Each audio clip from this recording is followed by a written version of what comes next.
On this episode of China Uncensored, is the SAT controlling your mind?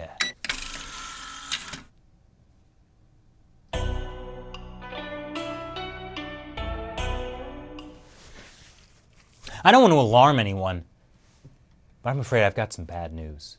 According to China's state-run Xinhua news agency, there are concerns in China that the US is using the SATs to impose the American value system on Chinese students. That's right, not even college entrance exams are safe from the forces of American imperialism. You see, the US is taking advantage of the precarious position of Chinese students studying in US universities. Just because the richest and most powerful Chinese are sending their children to study in the US at a 20% annual growth rate for the past 6 years doesn't mean the US can use this opportunity to indoctrinate these poor, defenseless lambs with insidious propaganda. The US College Board, which is clearly being controlled by the CIA in order to destabilize China, said by spring 2016, the SAT will have reading sections that include selections from the Declaration of Independence, the US Constitution, and the Bill of Rights. The College Board even issued a statement spelling out their master plan. Chinese students shouldn't be learning that kind of stuff. How will they feel when they go back to China? Last year alone, almost 250,000 Chinese students were studying in US universities for both graduate and undergraduate degrees. Many high school students who want to study in the US take the SAT to improve their chance of being accepted.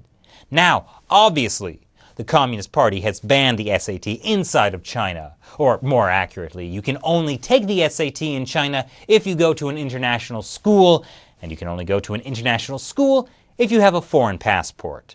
So the SAT is only banned for Chinese citizens in China. The good news for them is that, once again, Hong Kong has undermined the social harmony of the nation by offering the test, and many just go there to take it. With travel expenses, that can come to over $500. Now, even China's Ministry of Education has to give some grudging respect to the forces of American imperialism on this one.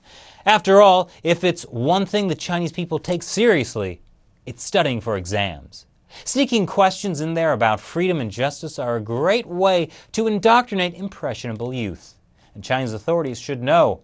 After all, they're the ones who implemented a national system of patriotic education that starts in the first grade. Yes, it's important to get that communist ideology in early, with things like classes where all kids do is recite party slogans for an hour a day.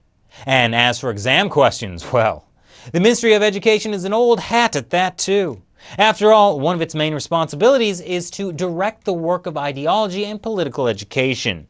Take China's notoriously difficult national college entrance exams, known as the Gaokao, also known as the reason why kids study hooked up to IV bags and Chinese parents try to buy Adderall for their kids on the black market.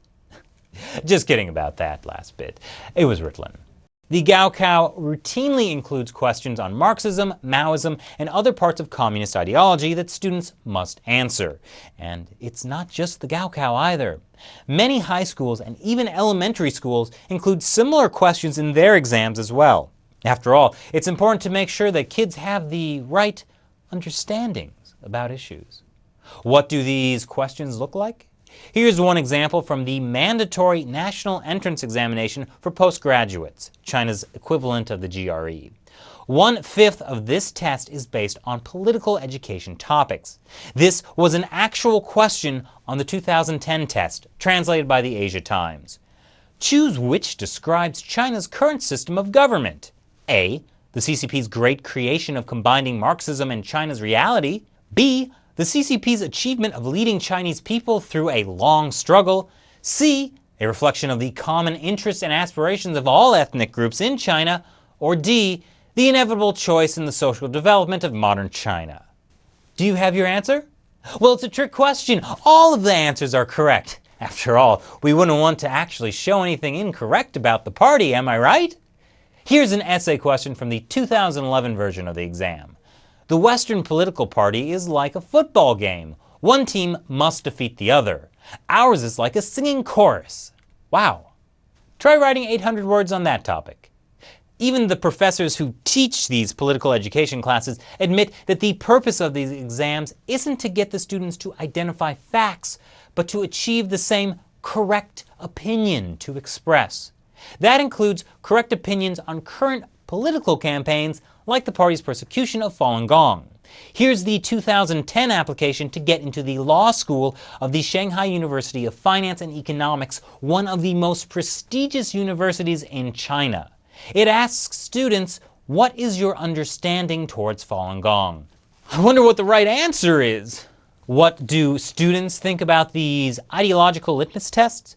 One woman told the Asia Times that she hated the exams and understood that people are unconsciously learning to support the party, but believed that having these questions was still necessary for the stability of the country. It's like under the brainwashing, there's a deeper level of brainwashing. Of course, not everyone feels that way, and there are signs that Chinese students are increasingly cynical about political education. On the SATs issues, some Weibo users cracked jokes about why the party was the only one allowed to brainwash people, or how come they were scared of one American test when they had been brainwashing kids for years. So will showing the Declaration of Independence on the SATs single-handedly undo all the party's efforts to indoctrinate children? Maybe Chinese authorities can find comfort in this statement from a woman interviewed by Xinhua. Chinese students learn stuff for the test, but then forget about it completely. Thanks for watching this episode of China Uncensored. I'd ask you to leave your comments on this topic below, but instead, I'd like a 200-word essay on why China Uncensored is the greatest show on Earth.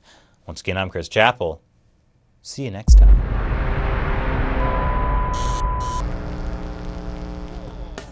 Show.